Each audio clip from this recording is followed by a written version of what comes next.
Sir ನಮಸ್ಕಾರ. Sir Nandi education ಟ್ರಸ್ಟಿಂದ ಬಂದಿದ್ವಿ. Yes sir. Shri Nandi ಇದು NGO ಅಂದರೆ ರಾಜ್ಯಾದ್ಯಂತ ನಾವು ಬೀಜೋತ್ಸವ ಅಂತ ಮಾಡ್ತಾ ಇದ್ದೀವಿ. Okay sir. ನಮ್ಮ ಕರ್ನಾಟಕದಲ್ಲಿ 5,950 ಗ್ರಾಮ ಪಂಚಾಯತಿಗಳಿದೆ. Okay sir. ಎಲ್ಲ ಗ್ರಾಮ ಪಂಚಾಯತಿಯರು ಈ ಸತಿ ಬೀಜೋತ್ಸವ ಅಂತ ಅರಿವು ಮೂಡಿಸ್ಬೇಕು. Okay sir. ಪ್ರತಿಯೊಬ್ಬರಲ್ಲೂ ಓಕೆ. ವಿದ್ಯಾರ್ಥಿಗಳು ಇರ್ಬೋದು, ಕಾರ್ಮಿಕರು ಇರ್ಬೋದು, ಲೇಬರ್ ಕಾರ್ಡ್ ಅಂತ ರೈತರು ಇರ್ತಾರೆ. ಪ್ರತಿಯೊಬ್ಬರಿಗೂ ಅರಿವು ಮೂಡಿಸ್ಬೇಕಾಗುತ್ತೆ. Okay sir. ಓಕೆ. ಹೇಗೆ ಮೂಡಿಸೋದು ನಾವು ಅಂದ್ರೆ ಅಟ್ಲೀಸ್ಟ್ ಬೀಜಗಳು ಈಗಿನ ಮಕ್ಕಳುಗಳಿಗೆ ಹೌದು. ಯಾವ ಥರ ಇದೆ ಏನಿದೆ ಅನ್ನೋದು ಗೊತ್ತಾಗ್ತದೆ. ತಿಳುವಳಿಕೆ ಮಾಡಬೇಕು. ಅದರಿಂದ ಉಪಯೋಗಗಳು ಗೊತ್ತಿಲ್ಲ.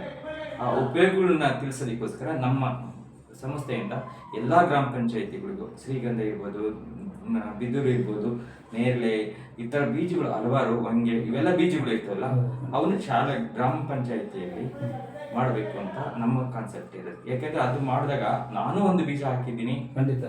ಪ್ರತಿಯೊಬ್ಬರು ನಾನು ಮಾಡಿದ್ದೆ ಬೀಜದುಂಡೆ ಅನ್ನೋದು ಪ್ರತಿ ವರ್ಷ ಒಂದೊಂದು ಸತಿ ನಾವು ಒಂದು ದಿನ ಯಾವತ್ತಾದ್ರೂ ಒಂದು ದಿನ ಮಾಡಿದ್ರೆ ಅನುಕೂಲ ಆಗುತ್ತೆ ಅಂತೇಳಿ ಎಲ್ಲ ಕಡೆಗೂ ಇದು ಮಾಡ್ತೀವಿ. ನಿಮ್ಮ ಹೆಸರು, ನಿಮ್ಮ ನಿಮ್ಮ ಹಳ್ಳಿ ಯಾವುದು, ಯಾವ ಗ್ರಾಮ ಪಂಚಾಯತಿ ಬರುತ್ತೆ, ಯಾವ ತಾಲೂಕು ಬರುತ್ತೆ, ಅದ್ರ ಬಗ್ಗೆ ನೀವು ಹುಟ್ಟಿದ ಊರಲ್ಲಿ ಯಾವ ಥರ ಆಟಗಳು ಆಡ್ಕೊಂತ ಚಿಕ್ಕವರಿದ್ದಾಗ ಯಾವ ಬೀಜಗಳು ನೋಡಿದ್ರಿ ಅದ್ರ ಬಗ್ಗೆ ನೀವು ನಿಮ್ಮ ಗ್ರಾಮ ಪಂಚಾಯತಿಯಲ್ಲಿ ಇವಾಗ ಹಾಕಿರೋ ಉತ್ತಮ ಅನ್ನೋದನ್ನ ಗೈಡೆನ್ಸ್ ಮಾಡಿ. ಸರ್ ನನ್ನ ಹೆಸರು ಬಂದು FS ಉರಪಗೌಡ ಅಂತೇಳಿ. ನಮ್ಮದು ಧಾರವಾಡ. ಧಾರವಾಡ ತಾಲೂಕು, ಧಾರವಾಡ ಜಿಲ್ಲೆ. ನಮಗೂ ಬಂದು ಕಬ್ಬೇನೂರು ಹಳ್ಳಿ, ಪುಟ್ಟ ಹಳ್ಳಿ, ಧಾರವಾಡ ಜಿಲ್ಲೆ. ನಾವು ಕೂಡ ನಮ್ಮದು ಊರಲ್ಲಿ ನಮ್ಮದು ಕೃಷಿ ಎಲ್ಲ ಮಾಡ್ತೀವಿ. ನಾವು ಇದು ಕಡಲೆ ಬೀಜ ಮತ್ತು ಇದು ಸಾಸಿವೆ ಬೀಜ, ಸೋಯಾಬೀನು, ಆಮೇಲೆ ಇದು ಪಟೋಟ ಮತ್ತು ಹಲವಾರು ಬೀಜಗಳು ನಾವೆಲ್ಲ ನಮ್ಮ ಊರಲ್ಲಿ, ನಮ್ಮ ಲ್ಯಾಂಡಲ್ಲಿ ನಾವು ಕೃಷಿ. ನಾನು ಕೂಡ ರೈತನೇ. ನಾನು ಹೊಲದಲ್ಲಿ ಕೆಲಸ ಮಾಡಿದ್ದೀನಿ. ಎಲ್ಲ ಬಿತ್ತನೆ ಮಾಡಿದ್ದೀನಿ. ಎಲ್ಲ ಇದ್ರ ಬಗ್ಗೆ ನಾನು ತುಂಬ ಚೆನ್ನಾಗಿ ಇಂಟ್ರೆಸ್ಟ್ ಇದೆ. ತುಂಬ ಒಳ್ಳೆಯದು. ಎಲ್ಲ ಕಡೆ ಇದೊಂದು ಮನವರಿಕೆ ಮಾಡಿದರೆ ಭಾಳ ಒಳ್ಳೆಯದು. ಎಲ್ಲ ಮಕ್ಕಳಿಗೆ ಹಳ್ಳಿಗಳಲ್ಲಿ, ಗ್ರಾಮ ಪಂಚಾಯತಿಗಳಲ್ಲಿ ಎಲ್ಲರಿಗೂ ಒಂದು ಇದಾಗಬೇಕು. ಎಲ್ಲರಿಗೊಂದು ಏನಂದರೆ ಅರಿವು ಮೂಡಿಸಿ ಎಲ್ಲರಿಗೂ.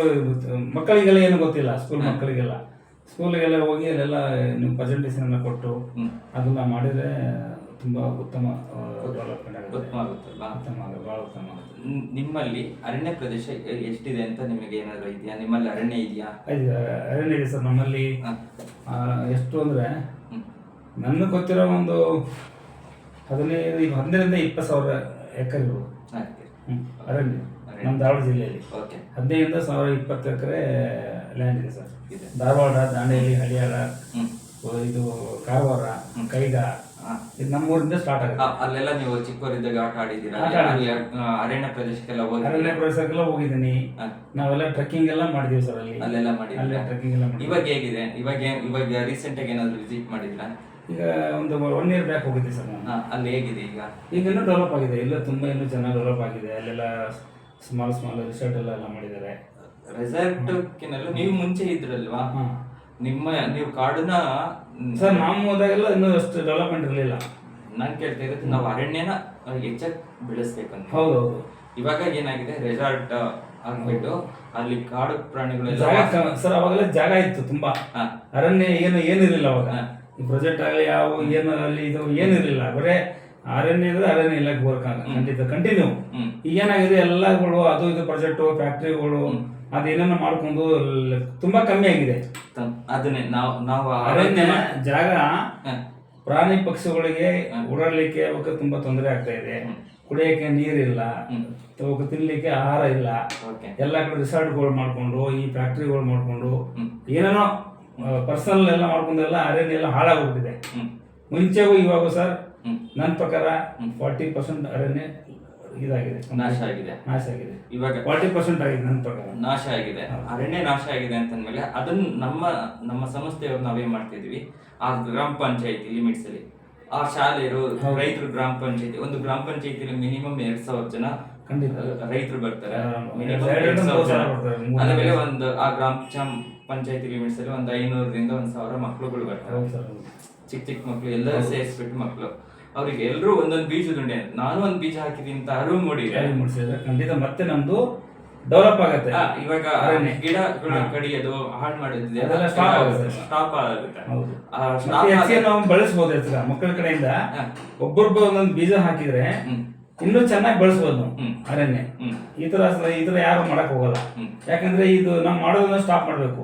ಈ ರಿಸಾರ್ಟ್ಗಳು, ಫ್ಯಾಕ್ಟ್ರಿಗಳು, ಏನೇನೋ ಫ್ಯಾಕ್ಟ್ರಿಗಳು, ಆಮೇಲೆ ಇದು ಬ್ರಿಕ್ಸ್ ಫ್ಯಾಕ್ಟ್ರಿಗಳೆಲ್ಲ ಅರಣ್ಯ ಜಾಗ ತಗೋದು, ಕಾಂಟ್ರಾಕ್ಟರ್ ತಗೊಂಡು ಜಾಗನ ಏನಾಗಿದೆ ಅಂದ್ರೆ ಅಲ್ಲಿ ಪಕ್ಕದಲ್ಲಿ ಕೆಲಸ ಮಾಡುವಾಗ ಎಲ್ಲ ಪಕ್ಕದಲ್ಲೆಲ್ಲ ಕೊಳ್ಕೊಂಡು ಎಲ್ಲ ಹೋಗ್ತಾ ಇದ್ದಾರೆ, ಕೊಳಿತಾ ಇದೆ. ಇವಾಗ ರೆಸಾರ್ಟ್ ಅಲ್ಲಿ ಇದೆ ಅಂತ ಹೇಳಿದ್ರಲ್ವಾ, ಯಾವ್ದೇ ಇರಬಾರ್ದು. ಅಲ್ಲ ಇರ್ಬಾರ್ದು ಅಂತ ಹೇಳಿ ಅಲ್ಲ, ಇರ್ಬೇಕು. ಎಲ್ಲಿ ಇರ್ಬೇಕು ಅದು? ಅರಣ್ಯಲ್ಲಿ ಇರಬಾರ್ದು. ಅಲ್ಲ, ನಾನು ಹೇಳ್ತಾ ಇರೋದು ಅರಣ್ಯದಲ್ಲಿ ಹೋಗ್ತಾರಲ್ಲ, ರೆಸಾರ್ಟ್ ಮಾಡ್ತಾರಲ್ವಾ, ಅಲ್ಲೆಲ್ಲ ಪ್ಲಾಸ್ಟಿಕ್ ಬ್ಯಾಗ್ಗಳು ಇವೆಲ್ಲ ಮಾಡ್ತಾರಲ್ಲ, ಅದು ಅವಾಯ್ಡ್ ಮಾಡ್ಬಿಟ್ಟು ಇವಾಗೆಲ್ಲ ಫುಡ್ ಬ್ಯಾಗ್ ತರನೇ ಬಂದಿದೆ, ಅದನ್ನ ಯೂಸ್ ಮಾಡೋದಕ್ಕೆ ಅವೇರ್ನೆಸ್ ಮಾಡ್ಬೇಕು. ಕ್ಲಾತ್ ಬ್ಯಾಗ್ ಇವೆಲ್ಲ ಅವೇರ್ನೆಸ್ ಮಾಡಿದ್ರೆ ಅಲ್ಲಿ ಪ್ಲಾಸ್ಟಿಕ್ ಇಂದ ಏನಾಗುತ್ತೆ ಅಂದ್ರೆ ಭೂಮಿ ಒಳಗೆ ನೀರು ಹೋಗ್ತಾ ಇಲ್ಲ, ಭೂಮಿಯಲ್ಲಿ ಹೋಗ್ತಿಲ್ಲ ನೀರು, ಭೂಮಿ ಒಳಗೆ ಹೋಗ್ತಾ ಇಲ್ಲ. ಏನಂದ್ರೆ ಹಾಕ್ಬಿಟ್ಟು ಬೇರೆ ಕಡೆ ಎಲ್ಲೋ ಒಂದ್ ಕಡೆಗೆ ರೋಡ್ ಸೈಡ್ ಅಲ್ಲಿ ಯಾವ್ದೋ ಒಂದ್ ಸಮುದ್ರ ಬೇಕು, ಭೂಮಿ ಅಂತರ್ಜಲ ತುಂಬಾ ಕಡಿಮೆ ಆಗ್ತಾ ಇದೆ. ಈ ಎಲ್ಲ ಇಂಪ್ರೂವ್ ಮಾಡ್ಬೇಕಂದ್ರೆ ಪ್ರತಿಯೊಬ್ರು ಕೈ ಜೋಡಿಸ್ಬೇಕು. ಆ ಉದ್ದೇಶದಿಂದ ನಾವು ಈ ತರ ಪ್ಲಾನ್ ಮಾಡಿದೀವಿ. ನಿಮ್ಮ ಗ್ರಾಮ ಪಂಚಾಯತಿಯಲ್ಲಿ ನೀವೇನಾದ್ರು ಸಹಾಯ ಮಾಡ್ಬೇಕು, ನಿಮ್ಮ ಗ್ರಾಮ ಪಂಚಾಯತಿಯಲ್ಲಿ ನಾನು ಹುಟ್ಟಿದ ಊರಿಗೆ ಏನಾದ್ರು ಬೀಜಗಳನ್ನು ಕೊಡಿಸ್ಬೇಕು ಅಂದ್ರೆ ನೀವೇನಾದ್ರು ಕೊಡ್ಸಕ್ ರೆಡಿ ಇದ್ದೀರಾ? ಕೊಡ್ಸೋಣ ಸರ್, ನಮ್ಮ ಕೈಯಿಂದ ಏನಾಗುತ್ತೋ ಖಂಡಿತ ಕೊಡ್ಸೋಕೆ ರೆಡಿ ಇದ್ದೀವಿ. ನಮ್ಮ ಸ್ನೇಹಿತರ ಗ್ರಾಮ ಪಂಚಾಯತಿ ಮೆಂಬರ್ ಅಂತೇಳಿ ನಂದೀಶ್ ನಾಯ್ಕರ್ ಅಂತೇಳಿ ನನ್ನ ಸ್ನೇಹಿತ, ನಾವು ಒಟ್ಟಿಗೆ ಓದಿದ್ದೀವಿ. ಅವನು ತುಂಬ ಒಳ್ಳೆ ಸೇವಾ ಮಾಡ್ತಾ ಇದ್ದಾನೆ ಊರಲ್ಲಿ. ಇದಕ್ಕೆಲ್ಲ ಅವನು ತುಂಬ ಸಮಾಜ ಸೇವೆ ಮಾಡ್ತಾನೆ. ಅವನು ಕೈ ಜೋಡಿಸ್ತಾನೆ, ನಾವು ಕೈ ಜೋಡಿಸ್ತೇವೆ. ಹಾಗಾಗಿ ಇವಾಗ ನಾವೆಲ್ಲ ಸೇರ್ಕೊಂಡು ಅರಣ್ಯ ಡೆವಲಪ್ ಮಾಡೋಣ, ಎಲ್ಲರೂ ಜನರಿಗೆ ಮನವರಿಕೆ ಮಾಡೋಣ, ಮಕ್ಕಳಿಗೆಲ್ಲ ತಿಳುವಳಿಕೆ ಎಲ್ಲ ಮಾಡಿ ಒಂದು ಕ್ಯಾಂಪೇನ್ ಮಾಡ್ಬೇಕಾಗತ್ತೆ. ಎಲ್ಲ ಊರಲ್ಲಿ ಹಳ್ಳಿಗಳಲ್ಲಿ ಹೋಗಿ ಸ್ಕೂಲಲ್ಲಿ ನಾವು ಒಂದು ಕ್ಯಾಂಪೇನ್ ಮಾಡ್ಬೇಕು, ಗೊತ್ತಾಯ್ತಲ್ಲ ಸರ್? ಕ್ಯಾಂಪೇನ್ ಮಾಡಿ ನಾವು ಊರ್ ಜನರು ಕರೆಸಿ, ಮಕ್ಕಳಿಗೆಲ್ಲ ಕರೆಸಿ, ಅಲ್ಲೊಂದು ಚಿಕ್ಕ ಏನೋ ಒಂದು ಮಾಡ್ಕೊಂಡು ನಾವು ಅದನ್ನೆಲ್ಲ ಕರೆಸಿ, ಅವಾಗ ಜನರಿಗೆ ಒಂದು ಮನವರಿಕೆ ಆಗತ್ತೆ. ಇವಾಗ ನನ್ನ ಹಳ್ಳಿ ಜನಕ್ಕೆಲ್ಲ ಏನು ಗೊತ್ತಿಲ್ಲ, ಹಳ್ಳಿ ಜನಕ್ಕೆ ಗೊತ್ತಿದೆ ಆದ್ರೆ ಮಾಡಕ್ಕೆ ಇದಿಲ್ಲ. ಅವ್ರಿಗೆ ಏನಂದ್ರೆ ಯಾರು ಕೈ ಜೋಡಿಸ್ತಾ ಇಲ್ಲ. ಅಲ್ಲ, ಯಾರು ಸಹ ರಾ ಮೆಟೀರಿಯಲ್ ಕೊಡ್ತಾ ಇಲ್ಲ, ಬೀಜಗಳು ಕೊಡ್ತಾ ಇಲ್ಲ. ಅಲ್ಲಿ ಮಣ್ಣಿದೆ, ಅರಣ್ಯ ಇದೆ, ಎಲ್ಲ ಇದೆ. ಆ ಬೀಜಗಳನ್ನ ಹೇಳೋದಕ್ಕೆ ಅರಿವು ಮೂಡಿಸ್ತಾ ಇಲ್ಲ ನಮ್ಮ ಸಂಸ್ಥೆಯಿಂದ. ಹಾಗಾಗಿ ಎಲ್ಲರೂ ಅವ್ರವ್ರ ಸ್ವಂತಕ್ಕೆ ಇದು ಮಾಡ್ಕೋತಾರೆ. ನೀವು ಮಾಡ್ತಾ ಇರೋದು ಕೆಲಸ ಇದೆಲ್ಲ ತುಂಬಾ ಒಳ್ಳೇದು. ಅದಕ್ಕೆ ಇವಾಗ ನಾವು ಏನಂತ ಕೇಳ್ತೇವೆ ಜನಗಳ ಹತ್ರ, ಸರ್ ಯೂಟ್ಯೂಬ್ ಅಲ್ಲಿ ನಮ್ದು ಒಂದು ಏಕತೆ ಅಂತ ಫಿಲಂ ಇದೆ, ಖಂಡಿತ ಅದನ್ನ ಜಾಯಿನ್ ಆಗಿ ಇವಾಗ ಯೂಟ್ಯೂಬ್ ಅಲ್ಲಿ ಬಿಟ್ಟಿದೆ ಫಿಲಂ. ಇವಾಗ ಒಂದ್ ಹೋಟ್ಲಲ್ಲಿ ಹೋದ್ರೆ ಒಂದ್ 50-60 ರೂಪಾಯಿ ಕೊಟ್ರೆ ಯಾವ್ದು ಸಹ ತಿಂಡಿ ಸಿಗ್ತಾ ಇಲ್ಲ. Minimum 100 rupees only idli vada ಅಷ್ಟೇ. ಕಾಫಿ ಬೇಕಾದ್ರೆ ಮತ್ತೆ 30-40 rupees, 100-150 ರೂಪಾಯಿ ಸರ್. ಇವತ್ತು ನಾವು ಹೊಟ್ಟೆ ತುಂಬಾ ತಿಂಡಿ ಮಾಡ್ತಿದ್ರೆ ಬೆಂಗಳೂರಲ್ಲಿ ಮೊದಲು 30 ರೂಪಾಯಿಗೆಲ್ಲ ನಾವು ಹೊಟ್ಟೆ ತುಂಬ ಊಟ ಮಾಡಿ ಎಲ್ಲ ಮಾಡಿ, ಇವಾಗೆಲ್ಲ 150-200 ರೂಪಾಯಿ ಬೇಕು. ಆ ರೀತಿ ಮಾಡ್ತಿರುವಾಗ ನಮ್ ಯೂಟ್ಯೂಬ್ ಅಲ್ಲಿ Shri Nandi education trust YouTube channel ಇದೆ, ಅದ್ರಲ್ಲಿ ಜಾಯಿನ್ ಮೆಂಬರ್ಸ್ ಆಗಬೇಕು. ಒಂದೊತ್ತು ತಿಂಡಿಗೆ ಅಂತನಾದ್ರೂ ಆಗ್ಲಿ, ನಾನು ಅಟ್ಲೀಸ್ಟ್ ಒಂದ್ 100 ರೂಪಾಯಿ ಬೀಜ ಕೊಡಕ್ಕೋಸ್ಕರ ನಾನು ಅಲ್ಲಿ ಜಾಯಿನ್ ಆಗಿದ್ದೀನಿ ಅಂತ ಕೊಟ್ರೆ, ಅದನ್ನ ನಾವೇನ್ ಮಾಡ್ತೀವಿ, ಎಲ್ಲ ಒಂದು ಏಪ್ರಿಲ್ ಮೇ ಜೂನ್ ಒಳಗೆ ನಮಗೆ ಎಷ್ಟು ಜನ ಜಾಯಿನ್ ಮೆಂಬರ್ಸ್ ಆಗ್ತಾರೆ ಅದೆಲ್ಲ ತಗೊಂಡ್ಬಿಟ್ಟು ಅಮೌಂಟ್ನ ನಾವು ಎಲ್ಲಾ ಕಡೆಗೂ ಬೀಜಗಳನ್ನ ತಲುಪಿಸ್ಬೇಕು ಅಂತ, ಎಲ್ಲಾ ಗ್ರಾಮ ಪಂಚಾಯತಿಗೂ ತಲುಪಿಸ್ಬೇಕು ಅಂತ ನಮ್ಮ ಉದ್ದೇಶ ಇದೆ. ಇವಾಗ ನೀವಿದ್ದೀರಾ, ನಿಮ್ಮ ಹತ್ರ ಬಂದು ಸರ್ ಈ ತರ ನಿಮ್ಮ ಊರಿಗೆ ನೀವು ಅವತ್ತು ಹೇಳಿದ್ರಿ ಬಂದಿದ್ದೀರಾ, ಇಂತಿಂತ ಬೀಜ ಬೇಕು ಅಂದ್ರೆ ನಾವು ಫಂಡ್ಸ್ ಬಂದಾಗ ನಾವೇನ್ ಮಾಡ್ತೀವಿ, ಸರ್ ಬಂದಿದೆ ಅಮೌಂಟ್. ಯಾಕಂದ್ರೆ ನನ್ನ ಉದ್ದೇಶ ಇರೋದು ಪ್ರಕೃತಿನ ಉಳಿಸ್ಬೇಕು ಅಂತೇಳಿ. ನಾನು ಏಕತೆ ಅಂತ ಮಾಡಿದ ಉದ್ದೇಶನೇ ಅಷ್ಟೇನೆ. ಏನಂದ್ರೆ ನಾವು ಅಷ್ಟು ಒಗ್ಗಟ್ಟಾಗಿ ಯಾವುದೇ ಜಾತಿ ಭೇದವಿಲ್ಲದೆ ನಾವೆಲ್ಲರೂ ಒಂದೇ ಅನ್ನೋ ಒಂದು ಉದ್ದೇಶದಿಂದ ಪ್ರಕೃತಿ ಗಾಳಿ ಕೊಡುತ್ತೆ, ಯಾರು ಸಹ ಇದ್ ಮಾಡೋದಿಲ್ಲ, ಯಾವ ಜಾತಿ ಭೇದನು ಕೇಳಲ್ಲ. ಗಾಳಿ ಯಾವ್ದಾದ್ರು ಜಾತಿ ನೀನು ಗೌಡ ಬ್ರಾಹ್ಮಣ ಅಂತ ಏನಾದ್ರು ಇದ್ ಮಾಡಿ, ಮುಸ್ಲಿಮ್ಸ್ ಏನು ಕೇಳಲ್ಲ, ನಾವು ಎಲ್ಲರೂ ಅದೇ ರೀತಿ ಏಕತೆಯನ್ನ ಮೂವಿನ ಮಾಡಿ. ಆ ಮೂವಿಯಲ್ಲಿ ನನಗೆ ತುಂಬಾನೇ ಖುಷಿ, ಚೆನ್ನಾಗಿದೆ ಮೂವಿ, ಬಹಳ ಚೆನ್ನಾಗಿದೆ ಅನ್ನೋದಕ್ಕಿಂತ ಈ ಕಾನ್ಸೆಪ್ಟ್ ಮೂವಿ ಅದು ಏನ್ ನಾವು ಏನ್ ಮಾತಾಡ್ತಿದ್ದೀರಲ್ಲ ಅದೇ ಇದಕ್ಕೋಸ್ಕರನೇ ಅದೇ ಮೇಲೆ ಆ ಏಕತೆ ಫಿಲಂ ಅನ್ನು ನಾನು ಫ್ರೀ ಆಫ್ ಕಾಸ್ಟ್ ಅಲ್ಲಿ ಶಾಲೆ ಗೌರ್ಮೆಂಟ್ ಶಾಲೆಯಲ್ಲಿ LED ವ್ಯಾನಲ್ಲಿ ತೋರಿಸಿದ್ದೀನಿ. ಯಾವ್ದಕ್ಕೋಸ್ಕರ ತೋರಿಸ್ತೇನೆ ಅಂದ್ರೆ ಅಲ್ಲಿ ಶಾಲೆ ಬಿಟ್ಟ ಮಕ್ಕಳುಗಳು ಮೊದಲು ಶಾಲೆ ಬರ್ಬೇಕು. ಅದು ಒಂದು ವಿಡಿಯೋನು ಸಹ ಶಾಲೆ ಬಿಟ್ಟ ಆ ಶಾಲೆಯಿಂದ ಬಿಟ್ಟು ಹೋಗಿದಂತ ಮಕ್ಕಳು ವಾಪಸ್ ಕರ್ಕೊಂಡು ಬಂದಿದ್ದಾರೆ. ನಾವು ತೋರಿಸಿದಂತ ಮೂವಿನ ಮಕ್ಕಳಿಗೆ ಈ ಫಿಲಮಿಂದ ಏನ್ ತಿಳ್ಕೊಂಡಿದ್ದಾರೆ ಅಂತ ಮತ್ತೆ ಇದ್ ಮಾಡಿ ಆ ಮಕ್ಕಳಿಗೆ ಹೇಳಿದ್ದು, ಆ ಶಾಲೆಯಲ್ಲಿ ನೋಡಿದ್ರೆ ಮಕ್ಕಳಿಗೆ ತೋರಿಸಿದೀನಲ್ವಾ, ಆ ಶಾಲೆ ಮಕ್ಕಳುಗಳನ್ನ ಕರ್ಕೊಂಡು ಬಂದಿದ್ದಾರೆ. ಹಾಗಾಗಿ ಇವಾಗ ಏಪ್ರಿಲ್ ರಜಾ ಇದೆ, ನಿಮ್ಮಂತರು ಯಾರಾದ್ರು ದೊಡ್ಡವರು ತಿಳಿದಂತರು ಜಾಯಿನ್ ಆಗಿ ಸಪೋರ್ಟ್ ಮಾಡಿದ್ರೆ, ನೀವೆಲ್ಲ ಜಾಯಿನ್ ಆಗಿ ಸಪೋರ್ಟ್ ಮಾಡಿದ್ರೆ ಎಲ್ಲೋ ಕಳಿತೀವಿ, 100 ರೂಪಾಯಿ ಬಂದು ತಿಂಡಿ ತಿಂದ್ರು ಆಗಲ್ಲ, ಎಲ್ಲ ಒಂದು ಸಪೋರ್ಟ್ ಮಾಡಿದೀವಿ ಅಂತೇಳಿ ಇದ್ ಮಾಡಿದ್ರೆ ನಿಮ್ಮ ಗ್ರಾಮ ಪಂಚಾಯತಿಗೆ ಕನಿಷ್ಠ ಪಕ್ಷ ನಾವು 10 kg ಬೀಜನಾದ್ರು ನಾವು ಸಪ್ಲೈ ನಿಮ್ ಕಡೆಯಿಂದಲೇ ಕಳಿಸ್ತೀವಿ. ನಿಮ್ಮ ಗ್ರಾಮ ಪಂಚಾಯತ್ ಹೇಳಿದಿರಲ್ವಾ, ನಮ್ಮ ಸಂಸ್ಥೆಯಿಂದ ನಿಮ್ಮ ಗ್ರಾಮ ಪಂಚಾಯತಿಗೆ ನಮ್ಮ ಸಂಸ್ಥೆಯಿಂದ 10 kg ಬೀಜ ಕಳಿಸ್ತೀವಿ. ಯಾವ್ದು ಇಲ್ಲೇ ಕೊಟ್ಟಿದೀವಿ ನೋಡಿ, ಬೆಲ್ಲದ್ ಬೇಕಾಗುತ್ತೆ, ನೆಲ್ಲಿ ಇದೆ, ಸೀಗೆಕಾಯಿ ಇದೆ, ಇವೆಲ್ಲ ನಾವು ಸೋಪ್ ನೆಟ್ ಇದೆ, ಅಂದ್ರೆ ಇವೆಲ್ಲ ನಮಗೆ ಬೇಕು, ಎಲ್ಲ ಇದೆ. ಇವಾಗ ಸೀಸನ್ ಇರುವಾಗ ಈ ಬಂದಂತ ಅಮೌಂಟ್ ಅಲ್ಲಿ ನಾವು ಇದಕ್ಕೆ ಕಳ್ಸೋದಕ್ಕೆ ನಾವು ಆಲೋಚನೆ ಮಾಡ್ತೀವಿ. ಯಾಕಂದ್ರೆ ಇನ್ನೊಬ್ರ ಹತ್ರ ಕೇಳಿ ನೀವು ಇದ್ ಮಾಡ ಡೊನೇಷನ್ ಮಾಡಿ ATG ಇದೆ ನಮ್ಮ ಸಂಸ್ಥೆಯಲ್ಲಿ, ಶ್ರೀ ನಂದಿ ಎಜುಕೇಶನ್ ಟ್ರಸ್ಟ್ ಅಲ್ಲಿ CSR ಆಕ್ಟಿವಿಟೀಸ್ ಮಾಡೋದ್ರು ಅದ್ರಲ್ಲೂ ಇದೆ. ಆದ್ರೆ ನಮಗೆ ಯಾರು ಇದ್ ಮಾಡೋದಿಲ್ಲ, ಯಾಕಂದ್ರೆ ಹೋಗಿ ಅಪ್ರೋಚ್ ಮಾಡ್ಬೇಕು, ಪ್ರೊಫೈಲ್ ಮನವರಿಕೆ ಅಂದ್ರೆ ಇದು ಬೀಜ ಹಾಕಿದ್ದು ಎಲ್ಲಿ ಬರುತ್ತೆ ಅಂತ ಅವರಿಗೆ ಯಾವ್ದೇ CSR ಆಕ್ಟಿವಿಟೀಸ್ ಅಲ್ಲಿ ಐಡೆಂಟಿಫೈ ಆಗ್ಬೇಕು ಅಂತಾರೆ. ಇದು ನಾವು ಅರಿವು ಮೂಡಿಸ್ತಾ ಇದೀವಿ ಅನ್ನೋದು ಅವ್ರಿಗೆ ಅವ್ರಿಗೆ CSR ಏನ್ ಅದು ಪ್ರಾಡಕ್ಟ್ ಇದು ಲಿಕ್ವಿಡಿಟಿ ಕಾಣ್ಬೇಕಾದ್ರೆ ನಾವೇನ್ ಮಾಡಿದೀವಿ ಆದ್ರೆ ನಾವು ಅರಿವು ಮೂಡಿಸೋದ್ರಿಂದ ಇವಾಗ ಒಂದ್ ಬೀಜದುಂಡೆ ಹಾಕ್ತಿವಿ ಸರ್, ನೀವು ಒಂದ್ ಬೀಜ ಹಾಕ್ತಿರಲ್ವಾ, ಮಿನಿಮಮ್ ಅದು ಮೊಳಕೆ ಹೊಡಿತು ಅಂದ್ರೆ ಮೊಳಕೆ ಹೊಡೆದು ಮಳೆಗಾಲದಲ್ಲಿ ಒಂದು ಸಸಿ ಹೆಂಗೆ ಇಲ್ಲ ಅಂದ್ರೂ 5 ರಿಂದ 10 ಲೀಟರ್ ಭೂಮಿ ಒಳಗೆ ನೀರು ಸೇರಿಸುತ್ತೆ, ಮಳೆಗಾಲದಲ್ಲಿ. ಇವಾಗ ನೀರ್ ಅರ್ಧೋಗುತ್ತಾ ಭೂಮಿ ಒಳಗೆ ಸೇರ್ಸೋದಕ್ಕೆ. ಹಾಗಾಗಿ ಎಲ್ರು ಸಪೋರ್ಟ್ ಮಾಡಿ ಅಂತ ಅದೇ ತರ ಮಾಡಿದ್ರೆ ಇದು ಅವ್ರಿಗೆ ಗೊತ್ತಾಗೋದಿಲ್ಲ. ಇವಾಗ ಬೇಸಿಗೆ ಬಂತ ಗಿಡ ಒಣಗೋಯ್ತು ಅಂತ ಹೇಳ್ತಾರೆ, ನೀವು ಮಾಡಿರೋ ಪ್ರಾಜೆಕ್ಟ್ ಲಾಸ್ ಅಂತಾರೆ. ಇವತ್ತೆಲ್ಲ ನಾಳೆ ಇದು ನಾವು ಮಾಡ್ತಾ ಇರೋ ಕೆಲಸ ಸಕ್ಸಸ್ ಆಗೇ ಆಗುತ್ತೆ. ಅಂದ್ರೆ ಒಂದು ಗುರಿ ಇಟ್ಕೊಂಡಿದ್ವಿ, ಅದು ಸಕ್ಸಸ್ ಆಗೇ ಆಗುತ್ತೆ. ಅಟ್ಲೀಸ್ಟ್ ಇವಾಗ ಗಿಡಗಳಿಂದ ಅಂತರ್ಜಲ ಇಂಪ್ರೂವ್ ಆಗುತ್ತೆ. ನಾವು ಮುಂಚೆ ಹೇಗೆ ಹಳ್ಳ ಕೊಳ್ಳದಲ್ಲಿ ನೀರು ಕುಡಿತು ಇದು ಮಾಡುತ್ತಿದ್ದು ಆ ಥರ ಆಗೋದಕ್ಕೆ ನಮ್ಮ ಪರಿಶ್ರಮ ಆಗ್ತಾ ಇದೆ ಸರ್.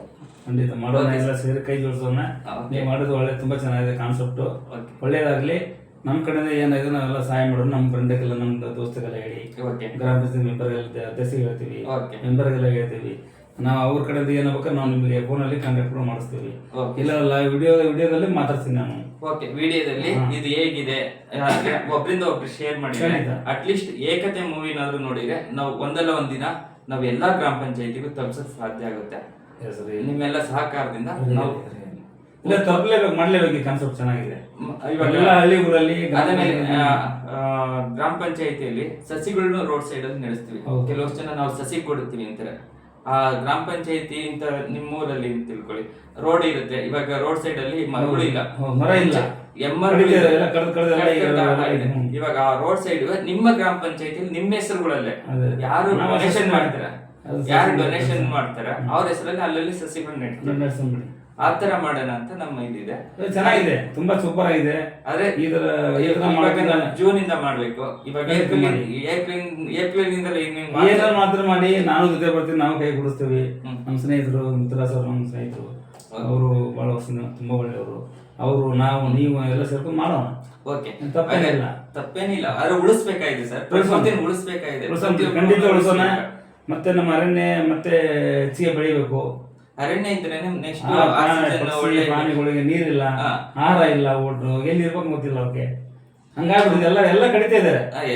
ಯಾರು ಡೆವಲಪ್ ಮಾಡ್ಲಿಕ್ಕೆ ನಿಮ್ ತರ ಯಾರು ಮುಂದೆ ಬರ್ತಾ ಇಲ್ಲ ಮಾಡೋದಕ್ಕೆ ಸರ್. ಇವಾಗ ಎಲ್ಲರೂ ನಾವ್ ಏನಾಗಿದೆ ಜನಗಳು ನಾವ್ ಇವತ್ತು ಊಟ ಮಾಡ್ಬೇಕು, ನಾನ್ ಇವಾಗ ಬದುಕ್ಬೇಕು ಅನ್ನೋದಾಗಿದೆ.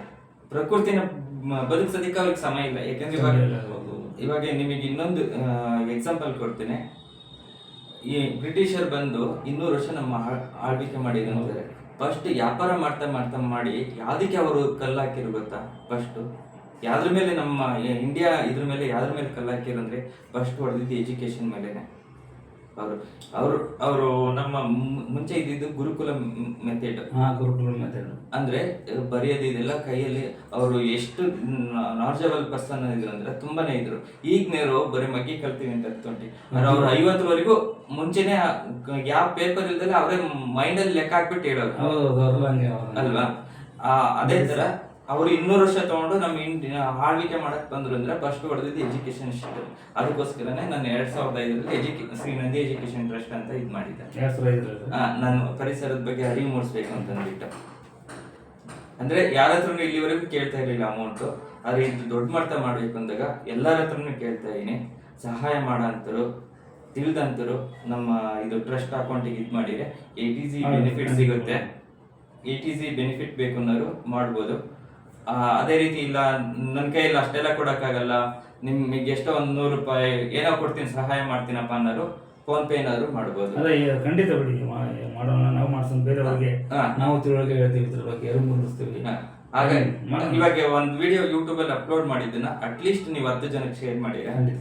ಅದರಿಂದ ಒಬ್ಬ ತಿಳ್ಕೊತಾನೆ, ಆಮೇಲೆ ಅವರೇ ಇವಾಗ ನಾನು ಯಾಕೆ 5900 ಗ್ರಾಮ ಪಂಚಾಯತಿಗಳನ್ನ ನನ್ನ ಯಾಕೆ ಆಯ್ಕೆ ಮಾಡ್ಕೊಂಡಿನಿ ಅಂದ್ರೆ ಅಟ್ಲೀಸ್ಟ್ ನಾನೊಂದು 3000 ಗ್ರಾಮ ಪಂಚಾಯತಿನವರು ಇಲ್ಲಿ ಬೆಂಗಳೂರಲ್ಲಿ ಇರೋಂಥವ್ರನ್ನ ವಿಸಿಟ್ ಮಾಡಿ ಈ ತರ ಇಂಟರ್ವ್ಯೂ ಮಾಡಿದಾಗ ಏನಾಗುತ್ತೆ, ಪ್ಲಸ್ 50% ನಮಗೆ ಇನ್ ಕೇಸ್ ಇದಾಗುತ್ತೆ ಅಟ್ಲೀಸ್ಟ್ ನಾನು 10 kg ಬೀಜ ಕಳಿಸ್ಬೋದು. ಇವಾಗ ಒಬ್ಬೊಬ್ರು 100-500 ರೂಪಾಯಿ ಕೊಡ್ತೀನಿ ಅಂತಾರೆ, ಅಂತರ ಹತ್ರ ನಾನು ಇಮಿಡಿಯೇಟ್ ಇಸ್ಕೊಂಡ್ಬಿಟ್ಟು ಅದೇನ್ ಬೀಜಗಳಿಗೆ ಕಲೆಕ್ಟ್ ಮಾಡ್ಕೊಂತ ಇದೀನಿ. ಅದು ಸಹಾಯ ಅನ್ನೋದ್ಕಿನಲ್ಲೂ ಕಂಪ್ನಿಯವರು ಸಹ ಇವಾಗ ನಾನು ನೆಕ್ಸ್ಟ್ ಕಂಪ್ನಿಗಳ ಹತ್ರ ಹೋಗ್ತೀನಿ, ಅವರು ಸಹ ನಾನು ಇಷ್ಟು ಗ್ರಾಮ ಪಂಚಾಯತಿಗೆ ಸಹಾಯ ಮಾಡ್ತೀನಿ ಅನ್ನೋರು ಅವ್ರದ್ದು ಸಹ ಬೋರ್ಡ್ ಹಾಕ್ಬಿಟ್ಟು ಆ ಅಂಗಡಿ ಮುಂದೆನೆ ಹಾಕ್ಬಿಟ್ಟು ಇದ್ ಮಾಡ್ಬೇಕು ಅಂತಾನೆ. ಇವಾಗ ಬ್ಯಾನರ್ ಗಳೆಲ್ಲ ಹಾಕ್ತಾರಲ್ಲ ಸರ್, ಆತರ ಅವ್ರ ಅಂಗಡಿದು ಸರ್ ನಾನು ಇಷ್ಟು ಬ್ಯಾನರ್ ಹಾಕಿ ಅವ್ರ ಅಂಗಡಿದು ಅವರು ಹೇಳ ಅಂತದ್ದು ಅವರು ನಾನು ಇಷ್ಟು ಗ್ರಾಮ ಪಂಚಾಯತಿ ಸಪೋರ್ಟ್ ಮಾಡ್ತೀನಿ ಹೇಳದಿದ್ರು ಅಲ್ಲೇನೆ ವಿಡಿಯೋ ಆಗಿರುತ್ತೆ, ಅಲ್ಲೇನೋ ಸಹ ಆ ಅಂಗಡಿ ಮುಂದೆ ಇದ್ ಮಾಡ್ಕೊಂಡು ಇದ್ ಮಾಡ್ಬೇಕು. ಹೇಳಿ ಯಾವಾಗ ಇದು ಮಾಡ್ತೀರಾ? ಅಲ್ಲೇ ಕಮೆಂಟ್ಸ್ ಮಾಡಿದ್ವಿ ಸರ್, ಸಪೋರ್ಟ್ ಇವಾಗ ನಮಗೆ ಬೀಜಗಳು ಕಲೆಕ್ಟ್ ಮಾಡ್ಬೇಕಲ್ವಾ, ಅದಕ್ಕೋಸ್ಕರ ಇವಾಗ ವಿಡಿಯೋಸ್ ಮಾಡ್ಕೊಂತ ಬರ್ತಾ ಇದೀವಿ. ಪ್ರತಿಯೊಂದು ಯಾರ್ಯಾರು ಹಳ್ಳಿಯವರು ಪರಿಚಯದಲ್ಲಿ ಯಾರ್ಯಾರು ಸಿಗ್ತಾರೆ, ಯಾಕಂದ್ರೆ ಬೇರೆಯವ್ರ ಹತ್ರ ಗೊತ್ತಿಲ್ದಾರ ಹತ್ರ ಹೋದ ತಕ್ಷಣ ಅವ್ರು ಏನೋ ಭಯ ಪಡ್ಕೊಂತಾರೆ, ಏನೋ ಮಾಡ್ತಾರೆ, ಏನೋ ಗೊತ್ತಿಲ್ಲ ಇವ್ರೇನೋ ಮಾಡಕ್ ಬಂದರೆ ಭಯ ಆಗುತ್ತೆ. ನಾವು ಇದನ್ನ ಕೊಟ್ಬಿಟ್ಟು ಈ ತರ ಮಾಡ್ತಾ ಇದೀವಿ ಸರ್ ಅಂತ ಹೇಳ್ಬಿಟ್ಟು approach. Okay sir, thank you. ಖಂಡಿತ ತುಂಬಾ ಒಳ್ಳೆಯದಾಗಲಿ.